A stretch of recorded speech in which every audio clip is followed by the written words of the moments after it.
सक्कर में खुर्शीद शाह के खिलाफ रेफरेंस की समाअत 15 रोज़ तक मुलतवी, 18 फरवरी को दोबारा पेश करने का हुक्म। अदालत ने गैर हाजिरी पर मुलजम जुनेद कादिर शाह के बाद जारी कर दी।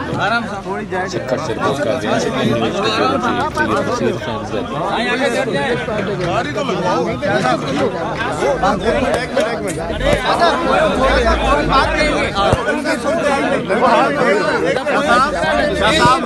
महंगाई उरूज पे पहुंच गई है, सारी अपोजिशन अंदर है, कोई बात करने के लिए तैयार नहीं है असेंबली में।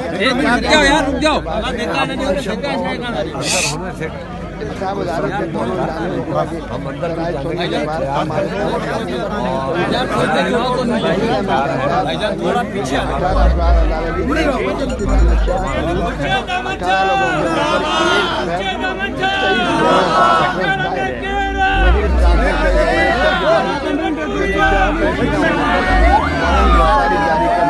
अहमद शाह की मीडिया से गुफ्तगू करते हुए कहा कि मौजूदा हुकूमत ने महंगाई के सुनामी ला दी। लास्ट गवर्नमेंट की मैं इनको रिपोर्ट देता था कि इन्फ्लेक्शन क्या था और लोन क्या था और लोन।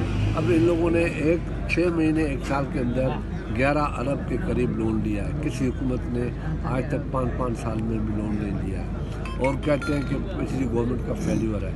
पिछली गवर्नमेंट ने तो इन्फ्लेक्शन कम दिया है, इन्फ्लेक्शन को किस तरीके से कम किया, अब कितने का है, एग्रीकल्चर का इन्फ्लेक्शन क्या था, अब क्या है, उससे पिछली गवर्नमेंट से जो लिया है उसका किया जाए ना कि पिछली गवर्नमेंट ने क्या दिया है और ये कहाँ वापस ले गए।